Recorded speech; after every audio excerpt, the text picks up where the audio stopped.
गर्मी में गरीब बेटी की जादुई खास की एसी। ओह, कितनी गर्मी लग रही है। ऊपर से ये टेबल पंखा भी मरमर कर चल रहा है। एसी लगी होती तो मस्त नींद आती। तभी पंखा चलते चलते जोरदार आवाज करके बंद हो जाता है, जिसकी आवाज से गरीब सत्यकाम का परिवार जाग जाता है।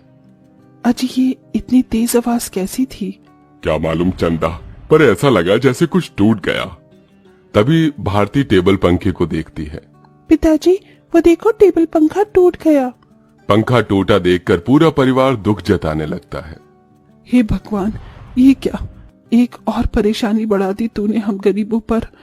ये टेबल पंखा ही तो इस गर्मी में हमारा इकलौता सहारा था। अब तो इस गर्मी में हम बेहाल हो जाएंगे। कितना कहता था मैं कि दिन में पंखा बंद रखा करो, सारा दिन तो चलता रहता था। अब दिन रात चलेगा, कोई भी चीज तो खराब तो होगी ही ना। एक एक पाई जोड़ कर लिया था ये पंखा, अब कहाँ से लाऊंगा तुम्हारे नए पंखे का दाम। इसलिए तो कहती हूँ पिताजी कि घर में एक एसी लगवा दो, गर्मी भी नहीं लगेगी और नींद भी अच्छी आएगी।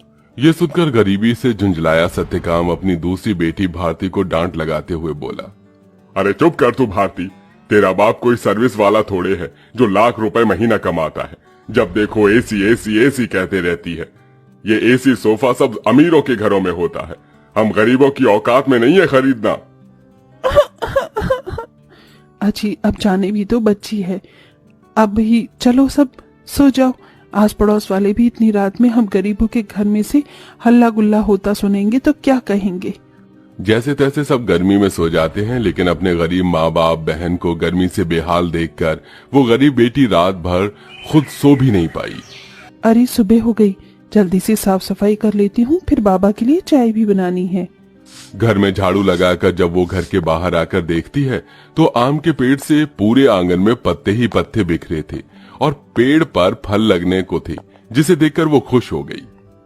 अरे वाह, आम के पेड़ पर तो बेर लगने लगे हैं। अच्छा है, थोड़े दिन में आम पक जाएंगे। पिताजी को तो आम के साथ रोटी खाना कितना पसंद है। अगर उन्हें रोज अपनी मनपसंद की सब्जी या फिर मीठे आम मिल जाए तो वो पेट भरकर रोटी खाते हैं। लेकिन इस गरीबी में नमक रोटी और चटनी रोटी खाकर ही गुजारा करना पड़ रहा है। इस घर की बड़ी बेटी होते हुए भी मैं अपने गरीब माँ बाप के लिए कुछ भी नहीं कर पा रही हूँ। मेरे प्यारे आम के पेड़, मैं उनके लिए कुछ करना चाहती हूँ। खास करके भारती की ख्वाहिश है कि हम अपने घर में एसी लगवाएं। सबसे पहले मैं अपनी कमाई से अपने घर में एसी लगवाऊंगी। गीतू रोज ही अपने आंगन में लगे उस आम के पेड़ से अपना सुख दुख बांटती थी। वो पेड़ जैसे उसके परिवार का हिस्सा बन चुका था, क्योंकि गीतू ने 5 साल की उम्र में आम की गुठली बोई थी और हर दिन उसमें खाद पानी डालती, जिससे आज पेड़ इतना विशाल और फलदार था। पेड़ के नीचे हर कुछ दिनों में घास उगाती, जिसे गीतू जुगाड़ लगाकर कभी घास की चटाई तो कभी कालीन बुना करती थी। गीतू, मैं और तेरे पिताजी जमींदार के खेत पर जा रहे हैं काम करने। माँ, आप और पिताजी अपनी खेती खुद क्यों नहीं उगाते? वो जमींदार तो यही चाहता है कि हम गरीब लोग सारी जिंदगी उसकी गुलामी करें। तभी तो धूप में वो आपसे गधों की तरह काम करवाता है और सिर्फ 100 रुपए ही देता है पूरे दिन के। पिताजी, आप ही तो कहते हैं ना कि हम गरीब किसान मिट्टी से सोना उगाते हैं। हाँ बेटिया, लेकिन एक गरीब के लिए 2 रोटी कमाना रोज की कठिन चुनौती होती है, जिसे पार करना पड़ता है। सत्यकाम और चंदा चिलचिलाती कड़ी धूप और गर्मी में खेत पर आते हैं, जहां जमींदार ठाठ से कुर्सी पर बैठा था और नौकर छतरी लिए खड़ा था। ओहो, बाप रे बाप, कितनी गर्मी है, आग बरस रही है। इतनी गर्मी में तो एसी की ठंडी हवा छोड़ने का मन ही नहीं करता। राम राम मालिक। अरे भाड़ में गया तेरा राम राम, यहाँ गर्मी से मेरा कचूमर निकला जा रहा है। कहाँ मर रहा था? हाँ, अब तक कहाँ मर रहा था? चलो दोनों मियाँ बीबी खेत जोतने में लग जाओ, उठाओ हल। जी मालिक। बेचारे दोनों कड़ी धूप में उतनी बड़ी जमीन में हल जोतते हैं, उनके माथे से टप टप पसीना बहता जाता है। जी, शाम हो गई। आज तो मालिक दिहाड़ी देने के डर से आए ही नहीं। उनकी हवेली चलकर मांग लेते हैं। पंखा ठीक भी तो कराना है, वरना गर्मी में गुजारा नहीं होगा। दोनों जमींदार के घर आते हैं, जहां जमींदार पांव पसारे एसी की चिल्ड ठंडी ठंडी हवा खा रहा था। ओहो, क्या मजा आ रहा है। एसी में भैया मजा बहुत है। अरे सत्यकाम, तू यहाँ? जी मालिक, पैसे दे दीजिए। ये पकड़ 200 और चल दफा हो जा। इसी तरह दिन गुजरते हैं। दोनों मियाँ बीवी जो भी कमा कर लाते अपनी गरीब बेटी के हाथों में रख देते, जिससे बहुत ही समझदारी से गीतू घर चलाती और उसमें से कुछ बचा भी लेती। 100, 200, 300, 350, 400, 410, 420, 30। कुल मिलाकर मेरे पास अभी तक ये 700-800 रुपए ही इकट्ठे हुए हैं। इतने में एसी कहाँ से आएगी? अगर मैं किश्त बंधवाकर भी एसी ले आऊं तो फिर मैं कैसे किश्त भरूंगी?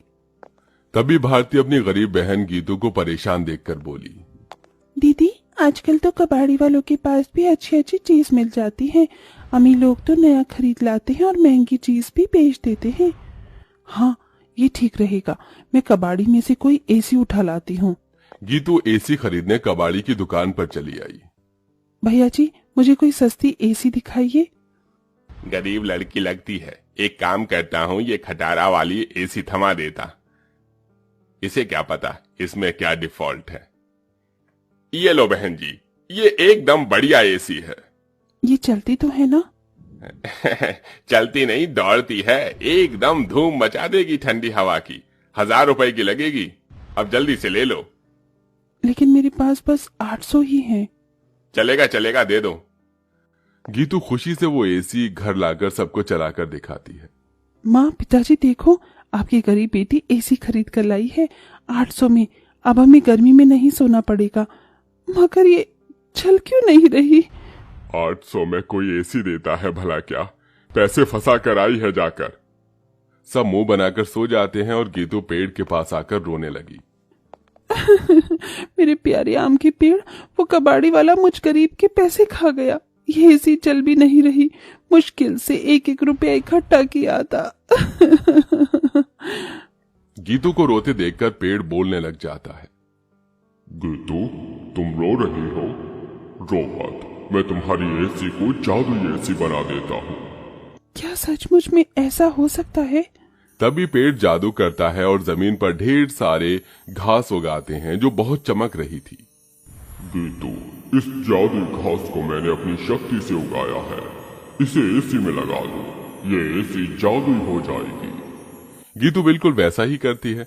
तभी घास का एसी बनकर पूरा होते ही सुनहरी चमक से भरकर चल पड़ता है और पूरे घर को बर्फ के जितना ठंडा कर देता है।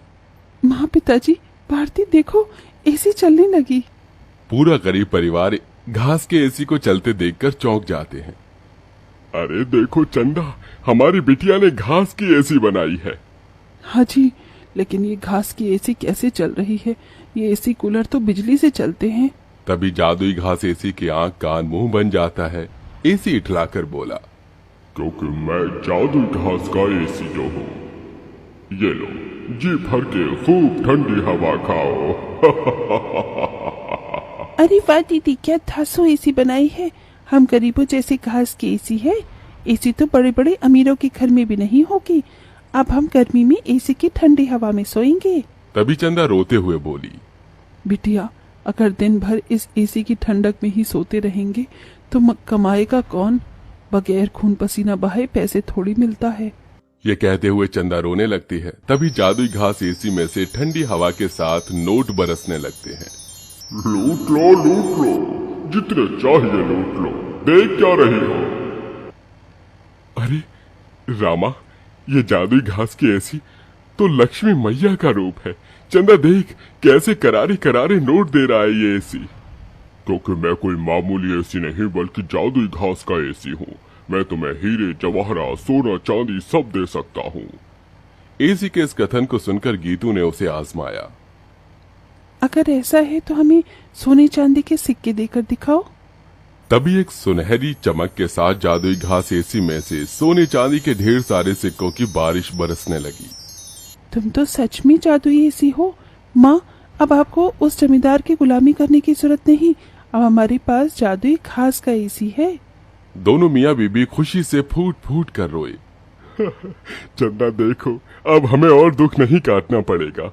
न किसी की ये गालियां खाकर गुलामी करनी होगी। ये जादुई घास की एसी हमें बंधुआई से छुटकारा दिलाने आई है हमारे घर। जाओ सत्यकाम, इन सिक्कों से कर्ज चुका दो। सत्यकाम ने जादुई घास एसी से मिले सिक्कों को बेचकर सबका कर्जा भर दिया और उसने पंखा, कूलर, एसी की अपनी दुकान खोली, जिससे गरीब भी कम दाम पर एसी खरीद सके। उस गरीब बेटी के बनाई जादुई घास एसी ने उसके गरीब परिवार का भाग्य बदल दिया।